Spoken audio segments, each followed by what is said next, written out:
Lecture का topic होगा resistance of diode.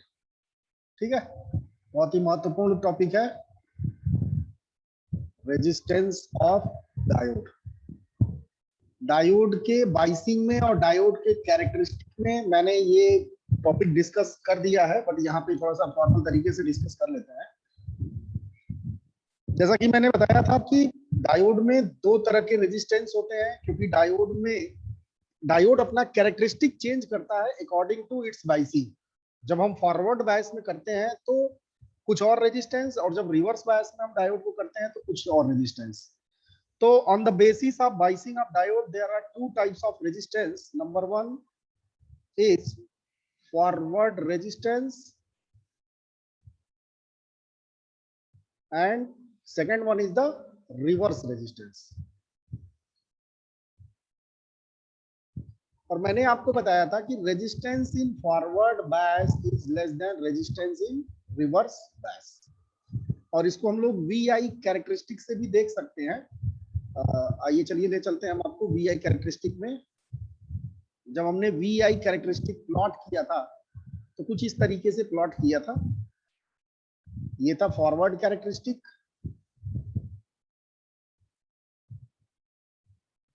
और ये था बच्चों रिवर्स कैरेक्टरिस्टिक। ठीक है, ब्रेकडाउन नहीं शो करेंगे इसमें, ये रिवर्स कैरेक्टरिस्टिक था। तो आप जरा यहाँ पे फॉरवर्ड के केस में, फॉरवर्ड बायसिंग के केस में, अगर आपको सपोज इस ऑपरेटिंग पॉइंट मींस इस वोल्टेज और इस करंट के करस्पॉन्डिंग रेजिस्टेंस अगर निकालना है, तो आप सब बच्चे जानते हो रेजिस्टेंस VI ग्राफ में स्लोप का अपोजिट होता है। VI ग्राफ के स्लोप का जो रिवर्स होता है, रेसिप्रोकल होता है, that is known as resistance. और ये आप इलेक्ट्रिकल इंजीनियरिंग में पढ़े हो। तो अगर बच्चों इस पॉइंट पे आपको रेजिस्टेंस कैलकुलेट करना है, तो जाहिर सी बात है कि यहां आप एक लाइन ड्रॉ करोगे, और इस लाइन का जो स्लोप होगा that is known as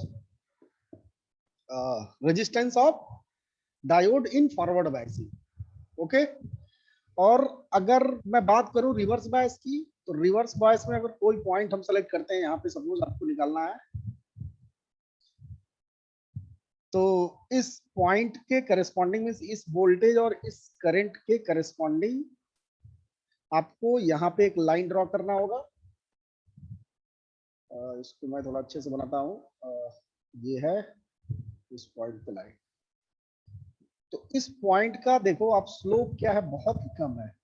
suppose ये लाइन है, इस लाइन का स्लोप बच्चों यहाँ पे देखो, slope means positive x axis से एंगल, इसका एंगल देखो और इस वाले का एंगल देखो। फॉरवर्ड बायस के केस में स्लोप का एंगल और रिवर्स बायस के केस में स्लोप का एंगल आप देखो, तो इन दोनों एंगल से साफ साफ ये पता चलता है कि रिवर्स बायस का जो स्लोप है वो कम है। आई बात समझ में? जो पॉजिटिव एक्स एक्सिस से एंगल है, मींस पॉजिटिव V एक्सिस से जो एंगल है वो रिवर्स बायस के केस में कम है, और फॉरवर्ड बायस के केस में क्या है, ज्यादा है। भाई देखो ना, ये वाला एंगल इस वाले एंगल के कंपैरिजन में क्या है, ज्यादा है। तो बच्चों अगर एंगल ज्यादा होगा तो स्लोप ज्यादा होगा। तो आई बात समझ में? तो slope in the case of forward bias is greater than slope in the case of reverse bias। ये चीज आपको दिख रहा है यहाँ पे VI ग्राफ से।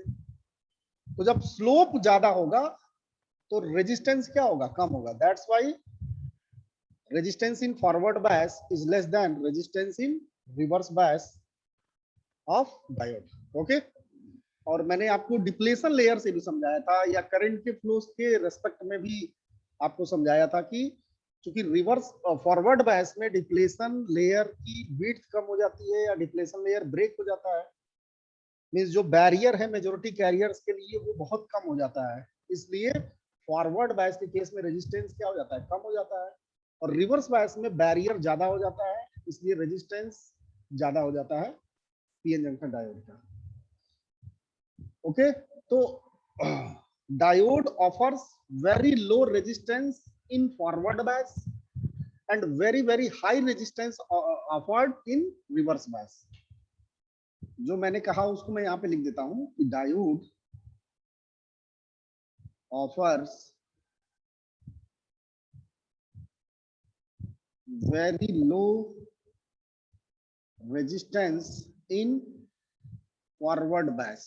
ठीक है, और ये अप्रोक्सीमेटली ओम के रेंज का होता है. ठीक है, फॉरवर्ड बायस में डायोड का रेजिस्टेंस ओम के रेंज का होता है, but in reverse bias it offers very high resistance,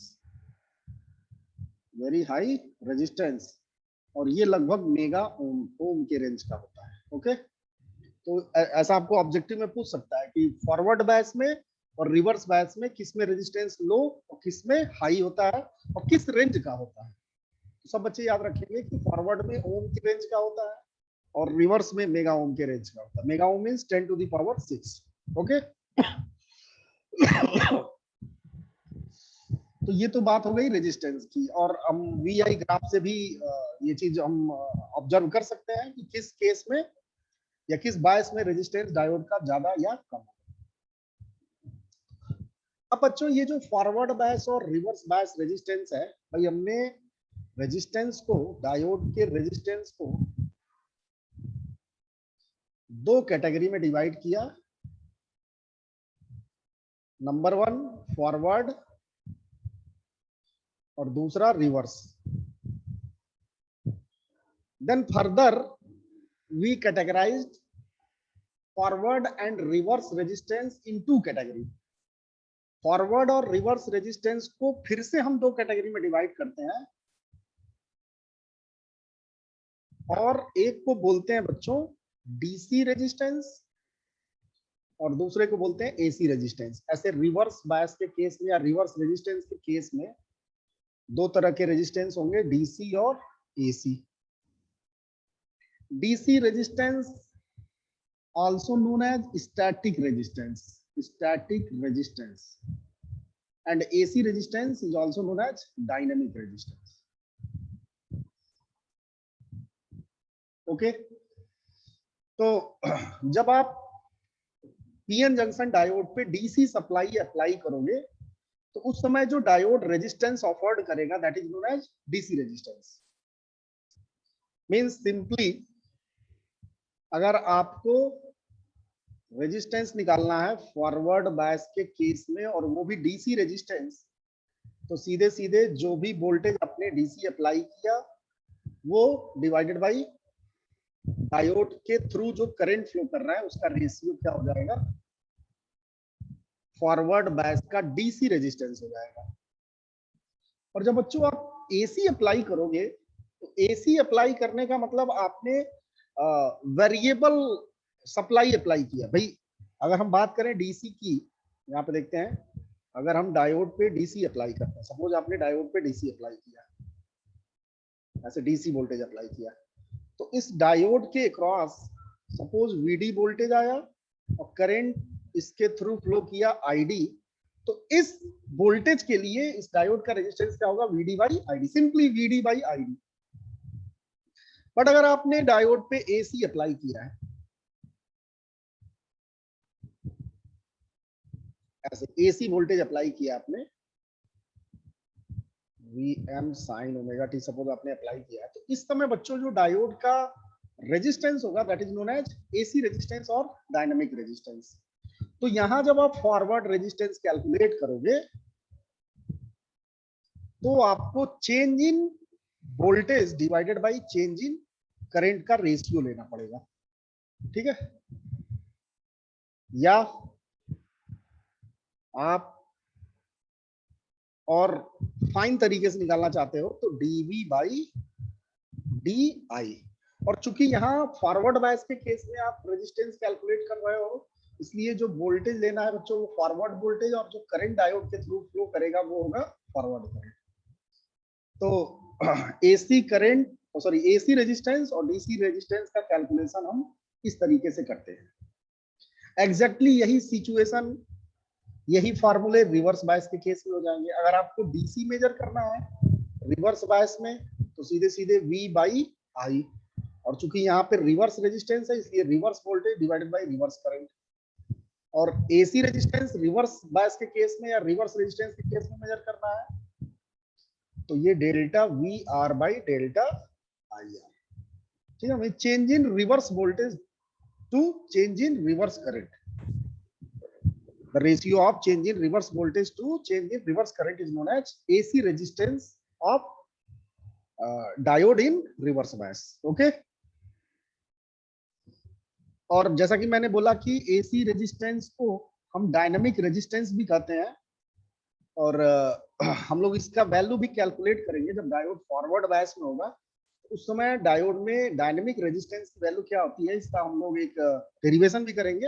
अभी फिलहाल जो मैंने अभी आपको बताया वो आपको समझ में आना चाहिए। बच्चों मैं इस पे बहुत ज्यादा फोकस नहीं करूंगा क्योंकि आप जानते हो कि डायोड रिवर्स बायस के केस में बहुत ज्यादा रेजिस्टेंस ऑफर्ड करता है, इसलिए इन रेजिस्टेंस की वैल्यू, ये जो रिवर्स बायस के केस में दोनों रेजिस्टेंस की वैल्यू होगी वो बहुत ज्यादा आएगी, मींस मेगा ओम रेंज की आएगी, जैसा कि मैंने अभी थोड़ी देर पहले आपको बताया। ठीक है, तो हम बहुत ज्यादा चिंतित नहीं होंगे रिवर्स रेजिस्टेंस के बारे में। हमें मेन चिंता करनी, हमें मेन डिस्कशन करना है फॉरवर्ड रेजिस्टेंस के केस, फॉरवर्ड रेजिस्टेंस में डीसी रेजिस्टेंस और एसी रेजिस्टेंस। एक्चुअली ये दो टाइप का रेजिस्टेंस इसलिए हम लोग पढ़ते हैं क्योंकि जब आप डायोड के आगे की स्टडी करोगे, अभी तो आप बेसिक पढ़ रहे हो, जब आगे की स्टडी करोगे तो बच्चों डायोड में दो तरह की एनालिसिस होती है, डीसी एनालिसिस और एसी एनालिसिस। एसी एनालिसिस में एक स्मॉल सिग्नल एनालिसिस होता है। जब आप हायर सेमेस्टर में जाओगे तो ऐसा आपको वहां पे शब्द इस्तेमाल किया जाएगा, small signal analysis of PN junction diode. या कोई आप अच्छी किताब पढ़ोगे, कोई रेफरेंस बुक पढ़ोगे तो उसमें आपको लिखा हुआ है small signal analysis of PN junction diode. ठीक है, तो स्मॉल सिग्नल का मतलब क्या हुआ बच्चों? वेरिएशन। सिग्नल का मतलब वोल्टेज और करंट का वेरिएशन, मींस डेल्टा वी और डेल्टा आई की बात करेंगे। जब हम डायोड पे कोई सिग्नल अप्लाई करेंगे मींस वहां हम वोल्टेज और करंट के वेरिएशन की बात कर रहे हैं। यानी कि जब हम वेरिएबल वोल्टेज या डायोड में जब वेरिएबल करंट फ्लो करेगा तो उस केस में जो डायोड का रेजिस्टेंस होगा वो कौन सा रेजिस्टेंस होगा बच्चों? एसी रेजिस्टेंस होगा। आई बात समझ में? इसलिए दो तरीके के रेजिस्टेंस के बारे में हमें पढ़ना होता है। तो जब आप स्मॉल सिग्नल एनालिसिस करोगे तो आपको वहां पे एसी रेजिस्टेंस लेके चलना पड़ेगा, और जब आप डीसी एनालिसिस करोगे तब तो कोई बात ही नहीं है, सीधे सीधे resistance means DC resistance static resistance लेके चलना पड़ेगा। ठीक है, क्योंकि आपके जो सिलेबस में है वो ज्यादातर फोकस किया गया है डीसी एनालिसिस पे, तो हम मेन फोकस डीसी रेजिस्टेंस पे करेंगे। मेन जो डिस्कशन हमारा होगा वो डीसी रेजिस्टेंस का होगा। बट थोड़ा सा नॉलेज के लिए मैंने बता दिया कि एसी रेजिस्टेंस या डायनेमिक रेजिस्टेंस हम कहाँ यूज करते हैं। अभी मैं कुछ न्यूमेरिकल सॉल्व करवा के आपको इसका कॉन्सेप्ट और क्लियर करा दूंगा। फिलहाल ये इस तरीके से हम डायोड के रेजिस्टेंस को कैटेगराइज करते हैं। ओके, अब चलते हैं हम जरा नोट्स में। नोट्स में बच्चों यहाँ देखो मैंने डायोड के रेजिस्टेंस को एक्सप्लेन किया हुआ है, दो तरह का, फॉरवर्ड और रिवर्स। और यहाँ देखो मैंने लिखा है कि offers low resistance in forward bias and very high resistance in reverse bias. ये तो मैंने बता ही दिया आपको। हाँ, resistance of the diode changes due to non linear shape of characteristic. बिल्कुल सही बात है भाई, यहाँ इसको समझते हैं इस पॉइंट को।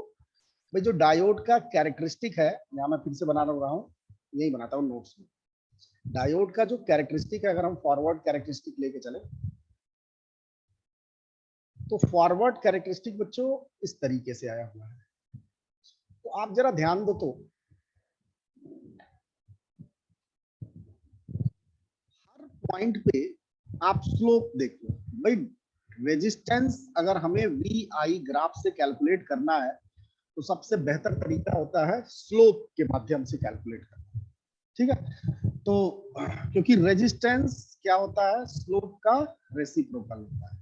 ठीक है, तो अगर हर पॉइंट पे हम स्लोप की बात करें बच्चों, तो हर पॉइंट पे आप देख लो स्लोप चेंज हो रहा है। देखो तो यहाँ पे स्लोप ऐसे, स्लोप का मतलब उस पॉइंट पे टेंजेंट ड्रॉ करना है और उस टेंजेंट का स्लोप देखना है। ठीक है, यहाँ पे ऐसे, तो यहाँ पे स्लोप ऐसे, यहाँ पे टेंजेंट ऐसे, तो देख रहे हो आप हर पॉइंट पे जो टेंजेंट का स्लोप है वो क्या हो रहा है, चेंज हो रहा है। तो बच्चों जब स्लोप चेंज होगा तो जाहिर सी बात है रेजिस्टेंस की वैल्यू भी क्या होगी, चेंज होगी। तो ऐसा क्यों हो रहा है, due to non linear characteristic of non linear V I characteristic of P N junction. आप जरा देखो तो इस वाले रीजन में, यहाँ देखो इस वाले रीजन में डायोड का जो वी आई कैरेक्टरिस्टिक है वो लगभग लीनियर हो गया है। तो लीनियर ग्राफ के लिए हर पॉइंट पे टेंजेंट का स्लोप क्या होगा, सेम। आप देखो ना, यहाँ किसी भी पॉइंट पे आप टेंजेंट ड्रॉ करोगे उसके लिए स्लोप क्या होगा, सेम होगा। ठीक है, तो स्लोप में परिवर्तन तभी होगा जब ग्राफ क्या होगा, नॉन लीनियर होगा। ग्राफ मतलब वी आई ग्राफ की बात हो रही है। वी आई ग्राफ अगर नॉन लीनियर है तो निश्चित तौर पे स्लोप हर पॉइंट पे डिफरेंट डिफरेंट होगा, इसलिए हर पॉइंट पे रेजिस्टेंस क्या होगा, डिफरेंट होगा। तो वही ये पॉइंट लिखा हुआ है कि resistance of diode changes due to non linear shape of characteristic curve. Okay, फिर यहाँ पे on the basis of applied voltage forward and reverse resistance further categorized DC and AC. DC apply करोगे तो DC resistance आपको deal करना है DC resistance के साथ, और जब आप एसी अप्लाई करोगे तो एसी रेजिस्टेंस या डायनेमिक रेजिस्टेंस के साथ आप डील करोगे। ओके, ये देखो, ये थोड़ा मैंने ग्राफ से यहाँ पे समझाने की कोशिश की है। सपोज आपको इस पॉइंट पे डीसी रेजिस्टेंस कैलकुलेट करना है तो सीधे सीधे इस पॉइंट के करस्पॉन्डिंग आप वोल्टेज देख लो, यहाँ पे वोल्टेज की वैल्यू क्या है, और इसी के करस्पॉन्डिंग आप करंट की वैल्यू देख लो और दोनों का रेशियो फाइंड आउट कर लो। तो ये जो होगा डायोड का डीसी रेजिस्टेंस होगा इन फॉरवर्ड बायस, क्योंकि ये फॉरवर्ड कैरेक्टरिस्टिक है। ओके, और अगर आपको एसी रेजिस्टेंस कैलकुलेट करना है सपोज किसी पॉइंट पे, तो सबसे बेहतरीन तरीका आप उस पॉइंट पे स्लोप ड्रॉ कर लो। जैसा कि देखो इसमें ड्रॉ किया हुआ है स्लोप, और इस स्लोप का आप टेंजेंट कैलकुलेट कर लो। तो ये है थीटा, तो टेंजेंट का स्लोप मींस टेन थीटा, और टेन थीटा की वैल्यू क्या हो जाएगी बच्चों, डेल्टा आई। यहाँ पे देखो परपेंडिकुलर डेल्टा आई है और बेस क्या है, डेल्टा वी डी है। यहाँ पे डील कर लो। और जैसा कि मैंने बताया था कि AC resistance delta we by delta delta V D by delta I D होगा, इसलिए रेजिस्टेंस आपको निकालना है तो आप इस टेंजेंट के स्लोप का क्या कर दो, रिवर्स कर दो। ओके, तो this is the method to determine different resistances of diode from V I characteristic. अब यहाँ देखो कुछ मैंने न्यूमेरिकल्स यहाँ पे लिए हुए हैं, और ये बहुत ही इंपॉर्टेंट है, एग्जाम में पूछ चुका है। क्वेश्चन क्या है, पढ़ते हैं। Determine the DC resistance level for diode of figure. ठीक है, तो यहाँ पे देखो ID equal to 2 milli ampere. तो ID equal to 2 milli ampere सबसे पहले ढूंढते, ये रहा, ये हमारा आईडी है। जब आईडी 2 मिली एम्पियर है तो उसके लिए डायोड का रेजिस्टेंस आपको कैलकुलेट करना है। ओके, तो कौन सा रेजिस्टेंस, डीसी रेजिस्टेंस। मींस हमें उस पर्टिकुलर पॉइंट पे करंट और वोल्टेज की वैल्यू देखनी है और उसका रेशियो कैलकुलेट करना है। तो करंट तो दिया हुआ है, सीधे उस पॉइंट के करस्पॉन्डिंग वोल्टेज कितना है, 0.5। तो बच्चों जो पहला क्वेश्चन का सलूशन होगा वो होगा R D C is equal to, voltage है 0.5 और करंट है बच्चों 2। ठीक है, तो आप कैलकुलेट कर लेना, इतना ओम आ जाएगा। आई बात समझ में।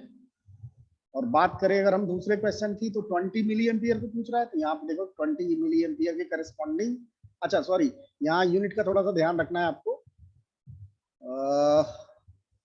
ये है बच्चों वोल्ट में और ये दिया है मिली एम्पियर में। आई बात समझ में। तो इसको सॉल्व भी कर लेते हैं। 0.5 into 2 into 10 to the power -3 ohm. ठीक, अब भाई इसको हमने क्या किया है, मिली एम्पियर को एम्पियर में चेंज कर लिया। अब एक काम करो, इसको ऊपर कर दो, तो ये 500 हो जाएगा डिवाइडेड बाई 2, और ये हो जाएगा 250 ओम।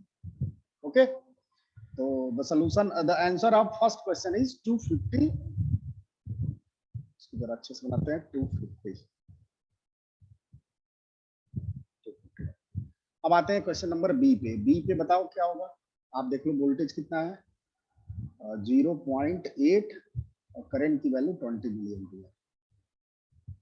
ठीक है, तो 0.8 divided by 20 milli ampere means 2 into 10 to the power -2, और ये हो जाएगा 80, सॉरी 80 हो जाएगा ना, ये ऊपर जाएगा 10 टू द पावर +2 हो जाएगा, 80/2, और ये हो जाएगा 40।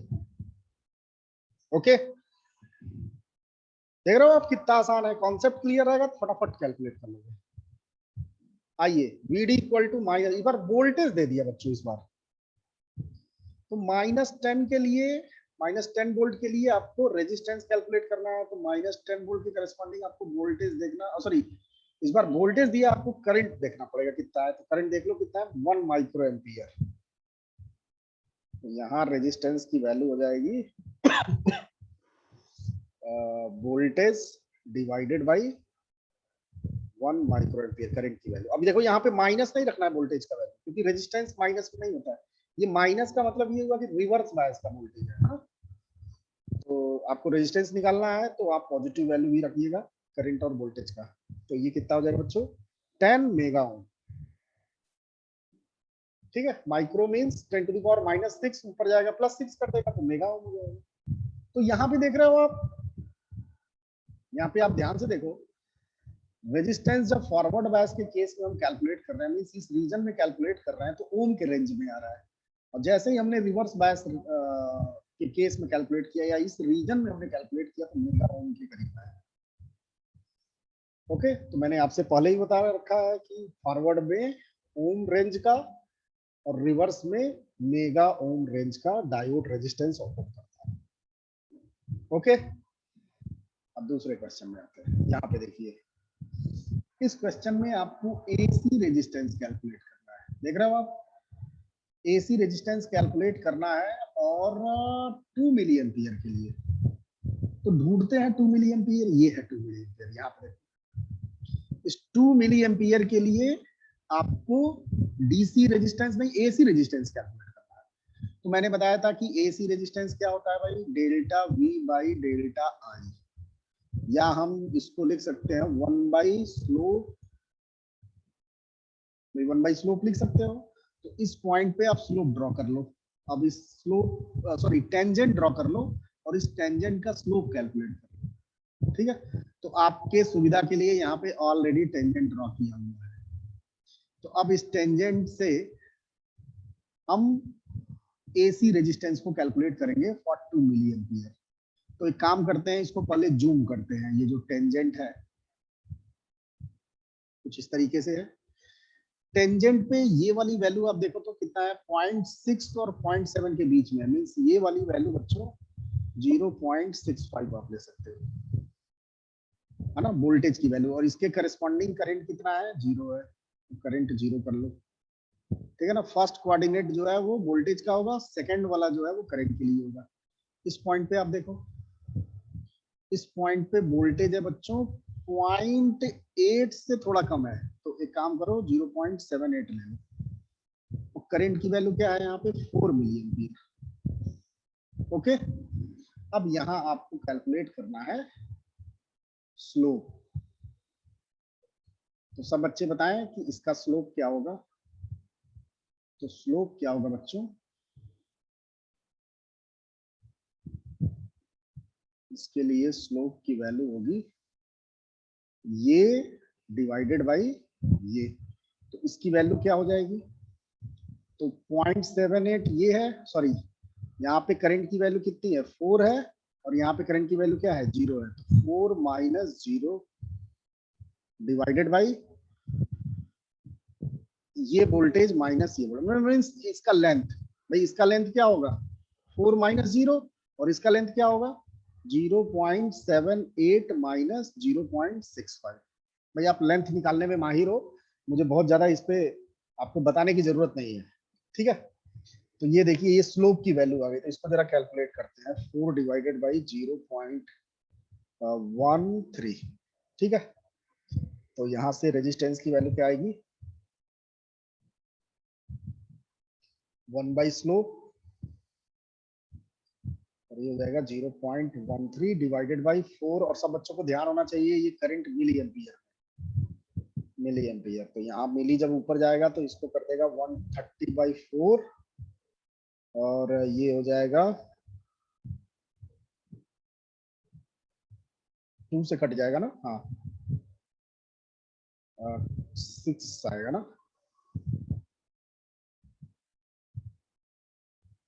65/2 इतना ओम आ जाएगा, ठीक है। तो आई होप आपको ये समझ में आया। एग्जैक्टली ऐसे ही आप 25 मिली एम्पियर के लिए कैलकुलेट कर सकते हो।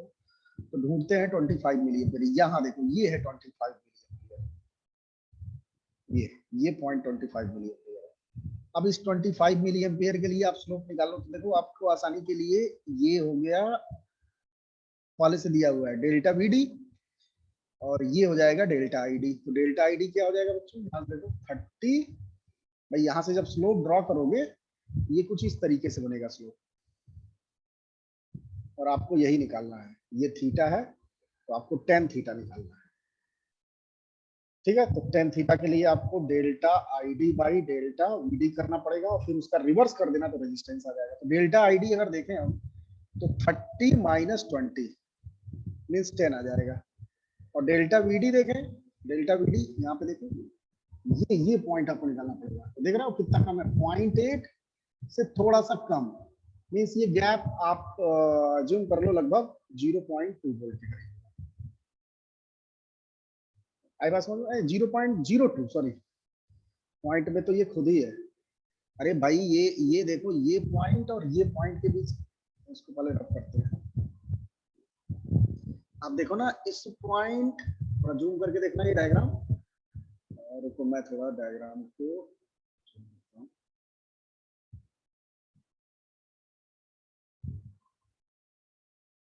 हाँ थोड़ा सा बड़ा हुआ, ये पॉइंट और ये पॉइंट के बीच गैप देख रहे हो बहुत कम है। तो इसको लगभग हम 0.02 मान सकते हैं, ठीक है। तो डेल्टा वी डी पता चल गया और डेल्टा आई डी पता चल गया, और ये मिली एम्पियर में होता है। तो बच्चों रेजिस्टेंस की वैल्यू क्या होगी, delta V D divided by delta I D 10 milli ampere. तो ये कितना हो जाएगा 20/10, ओके। तो ऐसे आपसे ऑब्जेक्टिव क्वेश्चन में पूछ सकता है, और डिस्क्रिप्टिव क्वेश्चन में भी इस तरह का पूछ सकता है। हालांकि इसमें कोई इलेक्ट्रॉनिक्स का कॉन्सेप्ट नहीं है, ये प्योर बेसिक है कि कैसे हम वी आई ग्राफ से रेजिस्टेंस कैलकुलेट करते हैं। हाँ इलेक्ट्रॉनिक्स का यहाँ पे काम है कि डीसी रेजिस्टेंस के लिए आपको क्या करना है और एसी रेजिस्टेंस के लिए आपको क्या कैलकुलेट करना है, ठीक है। इसमें कोई बहुत रॉकेट साइंस वाली चीज नहीं है। तो आई होप बच्चों आपको रेजिस्टेंस के बारे में समझ में आया। अब हम अगले लेक्चर में डायोड का डायनेमिक रेजिस्टेंस क्या होता है फॉरवर्ड बायस के केस में, मींस जब डायोड फॉरवर्ड बायस में होगा और उस पर जब एसी सिग्नल अप्लाई किया होगा तो उस डायोड का फॉरवर्ड रेजिस्टेंस क्या आएगा, एसी रेजिस्टेंस डायनेमिक रेजिस्टेंस की वैल्यू क्या आएगी, इसको हम लोग डिराइव करेंगे। और फिर उसमें डायोड का कैपेसिटेंस भी पढ़ेंगे, डायोड किस तरह से एज ए कैपेसिटर वर्क करता है ना। तो कैसे डायोड में कैपेसिटेंस फॉर्म होता है इसको हम लोग देखेंगे। तो अभी इस लेक्चर के लिए बस इतना ही।